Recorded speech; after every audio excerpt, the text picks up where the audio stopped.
ប្រសិនបើអ្នកនរគ្នាចង់ឲ្យវីដេអូរបស់អ្នកនរគ្នាមើលចេញមកដូចទៅនឹងខ្សែភាពយន្តមានលក្ខណៈថា dreamy ឬក៏បែប bloom អីចឹងក៏ប៉ុន្តែយើងអត់មានលទ្ធភាពទៅទិញ diffusion filter ឬក៏ bloom filter មកប្រើប្រាស់ដូចគេទេហើយថ្ងៃនេះខ្ញុំសប្បាយចិត្តមែនតើដែលខ្ញុំបានធ្វើការសហការគ្នាជាមួយទៅនឹង Film Convert មកធ្វើការណែនាំនៅ plugin មួយដែលមានឈ្មោះថា Hasi មកកាន់អ្នកនរគ្នាសម្រាប់ plugin ឈ្មោះ Hasi នេះគឺវាធ្វើការបានយ៉ាងល្អមែនទែនដែលវាអនុញ្ញាតឲ្យយើងធ្វើការកែវីដេអូរបស់យើងមើលទៅចេញមកដូចទៅនឹងអ្វីដែលយើងប្រើប្រាស់ជាមួយទៅនឹង filter ដែលមានតម្លៃថ្លៃៗអញ្ចឹងហើយ plugin នេះគឺប្រើប្រាស់បានស្ទើរតែគ្រប់កម្មវិធីដែលកម្មវិធីដែលខ្ញុំប្រើប្រាស់ថ្ងៃនេះគឺខ្ញុំប្រើប្រាស់ជាមួយទៅនឹង Premiere ដែលវាក៏អាចស្គាល់ជាមួយទៅនឹងកម្មវិធី After Effects Final Cut ក៏ដូចជា DaVinci Resolve ផងដែរអញ្ចឹងថ្ងៃនេះខ្ញុំនឹងធ្វើការបង្ហាញអ្នកនរគ្នានៅក្នុងកម្មវិធី Premiereអញ្ចឹងនេះគឺជាវីដេអូរបស់ខ្ញុំដែលខ្ញុំបានធ្វើការ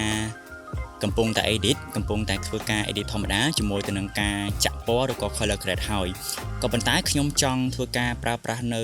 bloom filter ឬក៏ diffusion filter នៅលើវីដេអូរបស់ខ្ញុំមួយទៀតដើម្បីឲ្យវីដេអូរបស់ខ្ញុំចេញមកមើលលក្ខណៈថាបែបដូចទៅនឹងខ្សែភាពយន្តអញ្ចឹងទៅអញ្ចឹងអ្វីដែលខ្ញុំធ្វើគឺខ្ញុំគ្រាន់តែចូលទៅក្នុងកន្លែង effect បន្ទាប់ពីយើងបានធ្វើការ install នៅ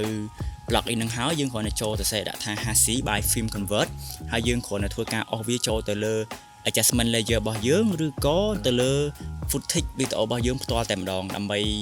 ធ្វើការ apply នៅ plugin មួយនេះឬក៏ filter មួយនេះអញ្ចឹងបន្ទាប់ពីយើងបានធ្វើការដាក់នៅ filter របស់យើងនៅលើ adjustment layer របស់យើងមកអ្វីដែលយើងឃើញដំបូងគេគឺវា by default ហ្មងគឺវាប្រើប្រាស់នៅ standard gamma ធម្មតាមួយហើយជាមួយទៅនឹង Black Promise ជាមួយទៅនឹង filter stray ហ្នឹងគឺវាប្រើប្រាស់នៅ 8 បានន័យថា1នៃ8ជាធម្មតា filter Black Promise ឬក៏ Promise ឬក៏ diffusion អីគឺវាមានកម្រិតលេខរបស់វាអញ្ចឹងនៅពេលដែលអ្នកនរគ្នាឃើញបែបនេះគឺយើងអាចធ្វើការជ្រើសរើសបានគឺយើងអាចធ្វើការ select ទៅតាម strength ឬក៏កម្រិតនៃ diffusion នៃ filter នីមួយៗបានឧទាហរណ៍ថាខ្ញុំប្រើប្រាស់នៅ quarter បានន័យថាវា1នៃ4អញ្ចឹងទៅបានន័យថាគឺយើងឃើញកម្រិត bloom នៃវីដេអូរបស់យើងគឺមានលក្ខណៈថា bloom ខ្លាំង bloom ច្រើនបាទហើយអ្វីដែលពិសេសមួយទៀតគឺវាមិនមែនមានត្រឹមតែ Black Promise មួយទេសម្រាប់ plugin មួយនេះគឺវាមានច្រើនឧទាហរណ៍ថាជា filter style អញ្ចឹងយើងគ្រាន់តែ click ទៅលើនឹងមកយើងនឹងឃើញមានដូចជា Black Promise Bloom Diffusion Glimmer អីជាដើមហើយអ្វីដែលខ្ញុំចូលចិត្តនេះគេគឺ diffusion នៅពេលដែលយើង click diffusion មកគឺ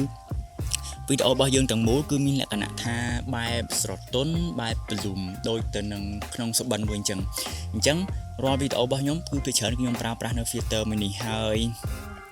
ការដំឡើងនិងការប្រើប្រាស់ filter នេះគឺវាមានភាពងាយស្រួលមែនទែនគឺវាអត់មានអីពិបាកទេគ្រាន់តែយើង install វាមកទៅក្នុងកុំព្យូទ័ររបស់យើង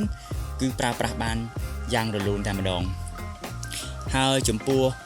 មុខងារផ្សេងទៀតនៅក្នុង filter មួយនេះនៅក្នុង plugin មួយនេះគឺមានច្រើនមានដូចជា customize នៅ response គឺយើងអាចធ្វើការ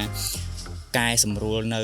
ងារផ្សេងរបស់ filter មួយនេះដោយខ្លួនឯងដែលអត់ត្រឹមបាច់ប្រើប្រាស់នៅ preset ក៏បានដែរហើយយើងអាចធ្វើការប្រើប្រាស់នៅ vibrance ឬក៏ saturation exposure diffusion map អីជាដើម